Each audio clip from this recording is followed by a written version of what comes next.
মালদায় নেতা খুনে নজরে নেতা, তৃণমূলের টাউন সভাপতিকে জিজ্ঞাসাবাদ, নরেন্দ্রনাথ তিওয়ারিকে জিজ্ঞাসাবাদ, দুলাল সরকার খুনের তদন্তে তলব, আর নরেন্দ্রনাথের দুই ভাইকেও জিজ্ঞাসাবাদ। 2022-এ দুলাল এবং নরেন গোষ্ঠীর বিবাদ।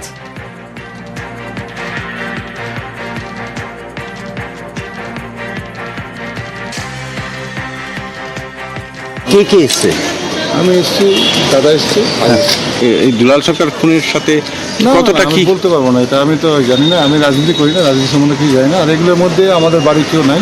এর আগে তো হয়েছিল 2022 সালে একটা গোলমাল হয়েছিল, একটা ছোট মোটো ঘটনা হয়েছিল, ওটা বেশি আপনি তো আক্রান্ত হয়েছিল। হ্যাঁ, ওটা দুলাল সরকারের সাথে সেরকম কিছু ছিল না, দুষ্কৃতীদের সাথে হয়েছিল। নরেন্দ্রনাথ তিওয়ারির উপরে তো হামলা হয়েছিল। হ্যাঁ, নন্দতারির উপরে হামলা হয়েছিল আর ওর ছেলেকে থাপ্পড় মেরেছিল। আমি ব্যক্তিগত আমার সবার সাথে সম্পর্ক খারাপ নেই। কেমন ছিল আর কি দুলাল সরকার? কেমন কথা বলা বলি করতাম না, কিন্তু এমনিতে ওই যে আমাদের যে মানে কথা বলা বন্ধ ছিল? কথা বলা বলি ছিল না, এমনি যাওয়া আসা। নরেন্দ্রনাথ তিওয়ারির সঙ্গে কথা বলা বন্ধ ছিল এই ঘটনার পর থেকে তার মানে এমনি ওরা তো একই মঞ্চে আবার দেখতামও। এই ঘটনাতে কোনো রকম যদি আমরা কোনো কিছু সাপোর্ট করতে পারি বা সহযোগিতা করতে পারি, সেটার জন্য আমরা বাবলা সরকার খুনের ঘটনা। হ্যাঁ, বাবলা সরকার খুনের ঘটনা।